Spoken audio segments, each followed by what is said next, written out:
पुराने समय में किसी गांव में एक व्यक्ति की शादी हुई। वह अपनी पत्नी से बहुत प्रेम करता था। पत्नी भी पति के सुख का ध्यान रखती थी। दोनों का जीवन प्रेम के साथ आगे बढ़ रहा था।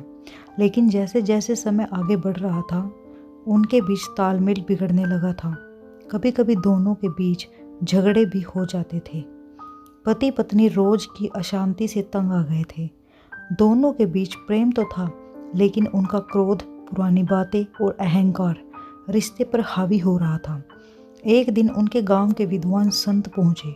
पति पत्नी भी संत के प्रवचन सुनने पहुंचे। संत की बातों से प्रभावित होकर पति पत्नी ने उन्हें अपने घर खाने पर आमंत्रित किया। अगले दिन संत उन लोगों के घर खाने पर पहुंचे।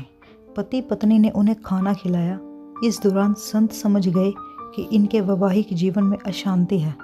संत ने खाना खाने के बाद पानी का लोटा उठाया और पूछा कि हम कितनी देर इस लोटे को ऊपर उठाकर रख सकते हैं। पति पत्नी ने कहा कि कुछ देर तक इसे आराम से उठा सकते हैं, लेकिन कुछ समय बाद हाथ में दर्द होने लगेगा। संत ने कहा कि जैसे हम लोटे को ज़्यादा समय तक नहीं उठा सकते, उसी तरह अगर हम किसी की समस्या पर या किसी एक बात पर लंबे समय तक अटके रहेंगे तो इससे हमारे जीवन में तनाव बढ़ने लगता है। अगर वैवाहिक जीवन में कुछ परेशानियां हैं तो उन्हें जल्दी हल कर लेना चाहिए।